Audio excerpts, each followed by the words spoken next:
one thing we can talk about when we're talking about slope is called the rate of change. And so the rate of change is basically the slope, but we do it per 1 unit. So it's the change in y over the change in x, and that is slope.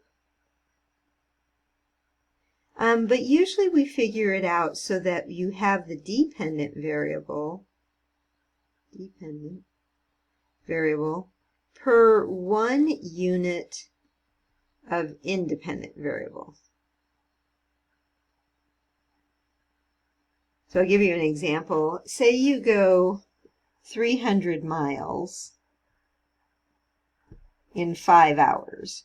So you start out someplace, you know, and at 1 o'clock, and at 6 o'clock you stop. So you've traveled 5 hours, and you figure out the distance between the place where you started and where you stopped, 300 miles. So you could say something like this, but usually we would divide this out and say that is 60 miles per hour. That's how we do a rate of change. So we have per 1 unit, okay? And that's pretty common to talk about miles per hour. Okay, so now we're going to look at a rate of change, though, in this example. So they give us a chart, and this has to do with percentages, percentage with living arrangement. And this is for young adults ages 25 to 34. And this green line represents the percent living with parents, and then this purplish line is the percent that own a home. Okay, so in the year 2000, you can see 45% of the young adults own their own home, and that's been going down, decreasing. And then in 2000, about, 12% lived with their parents, and that's been going up or increasing, right?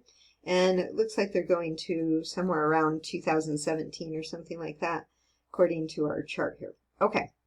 It says find the slope of the line segment so we're finding slope of the line segment for the percentage of young adults ages 25 to 34 owning a home. So we're going to do this one, the purple line. Okay. Now when you want to find the slope, we have the slope formula, and that's true. We're going to use that for rate of change. But you're going to use the points that they give you. So they give you this one, which is, the y sub, I'm going to make it y sub, well, let's make it, I put x, not y. Y sub 1 and y, or x sub 1. And then this is going to be x sub 2 and y sub 2 there. So it's a little blurry, but hopefully you can read it. So the slope is going to be 38.4 minus 45.4 over, and then it's going to be 2017 minus 2000. Okay, so we're going to get, in the numerator, let's see, -7, you could put 0.0, I guess, over 17. But now we're going to divide that out. So you take your calculator and you go 0.7 divided by 17. And we're going to get, I'm sorry, it's not 0.7. It's 7 divided by 17. And I'm going to get approximately negative, and I'm going to go 2 decimal places, 41. Now, that's what the numbers come out to be, but it's the units that we care about. So they ask us to describe what this slope means. So we figured out the slope. There it is. But what does it mean? It means that about 0.41% decrease of homeowners in homeowners